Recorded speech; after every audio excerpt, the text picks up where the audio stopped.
It's another beautiful Saturday to see you, my wonderful friends. If you're seeing me on your screen, you're right. It's Dear Doctor. My name is still Dr. George, and you are in the right place. Today, I'll be talking of something really important.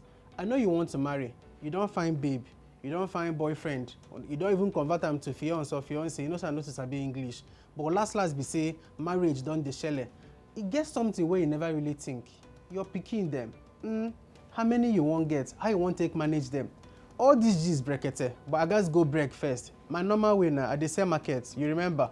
Once I come back now, you go get the correct gist on the things where you never plan for that marriage we don't fool your head. I go see you very soon.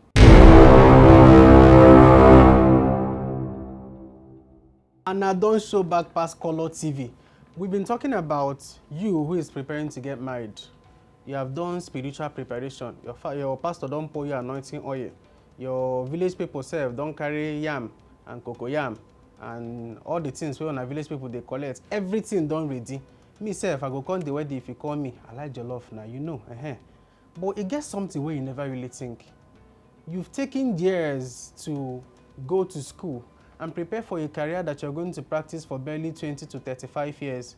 But you probably never gotten appropriate schooling for something you're going to be doing for the rest of your life. And that's marriage. And one important part of it is your babies. Yes, your children. Do you know those children have this annoying cry they can give you in the middle of the night to wake you up?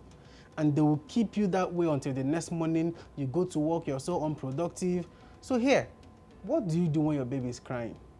What do you do when your baby is always sick and sick and sick? How do you control the entire thing? How do you manage your baby? That's what I want to talk to you about. So first of all, before una go that altar, go exchange ring. Can't talk all those things when they talk. Well, I don't know whether that's true or not lie. My hand there innocent, I beg. But the cocoa be say, I want you to visit 3 places.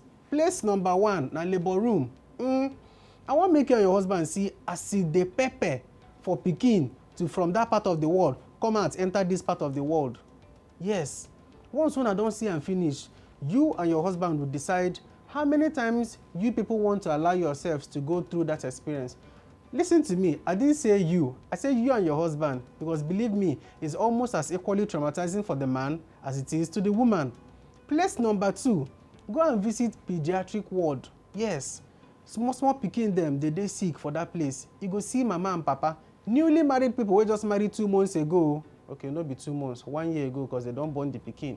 But because the baby is sick, the man is blaming the woman. You're the cause. You're not treating this baby very well. Before you know it, newly married couple, they don't fight, and pikin they sick on top bed. You will observe what it feels like to have your child keep falling sick over and again, but then you will also begin to learn how to help the situation. Finally, newborn special care units. That place, when you go there, you go see innocent pikin where if they look death they look am. Wetin happen? How did they get to this point? But then you would be able to glean the importance of managing your baby appropriately, the importance of carefulness with your child, and what to do when all these things are rearing around. I like break and I go take them. So once where I go now, when I come back, I go come begin to give you the tips one by one, all the things where you go do to solve this matter once they come up. Now me be Dr. George, and this is still Dear Doctor. I'll see you soon.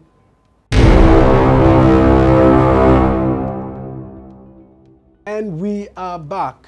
Now when your baby is crying, your baby is just another human being like you, and there can be several reasons why they are crying. Number 1 is what we call tantrums. Oh, believe me, babies love attention more than women and celebrities. They want you to carry them, they want you to play with them, they want you to do all kinds of stuff with them. And when you seem to deny them any of these, they cry. It's called a fake cry. It's a tantrum. They just want your attention. And the funny thing is that this baby cannot talk. The only way the baby can express anything to you is to cry. That annoying pitchy sound you hear every time. And guess what? For most of the time, no tears. Yeah. You carry them. Few seconds, they've stopped crying. That's a tantrum, most likely. Number 2, something could be disturbing this baby. Wants to pee or has peed, wants to poo or has pooed, is hungry or is feeling overfed or bloated. It could be any of these things. Guess what? It could even be the label on the child's clothes that is disturbing by the neck. Yes, it happens to us when we are young. You just wear one shirt and the label is just pinching you and you're just But the baby can't really tell you, mommy, something. He will just cry. And you will check and check and check and check and nothing. Baby is still crying, and then you get frustrated. And then Oga comes back, you transfer the annoyance to Oga. That one is not my business. But my point is, thoroughly look through the child. You will definitely find out why the child is crying. It can even be because the clothes are too warm or too loose, and so the baby is feeling cold. It could be any of them. But if you pay attention, you will pick it up and the baby will stop crying, especially if it's not a tantrum. Number 2, get a first aid box. Yeah. Methylated spirit from when your child has a little wound, you clean, plaster, analgesics. They are very, very important. Get a doctor on speed dial. Some hospitals offer that service and some doctors offer it as a private service. Get a doctor on speed dial. Hello, doctor, see, this happened, but make sure you've subscribed to that service. If you call me for free, I will use it and sell market. But most importantly, you understand what we are talking about. Of course, this topic is so large that we cannot exhaust all that there is to talk about. But guess what? I'm always open to take your questions. My name is Dr. George, and if you reach out to JEJIC TV across all social media platforms, we will take any and every question you bring our way. My name is Dr. George. This will always be Dear Doctor. I can't wait to see you next Saturday. Bye for now.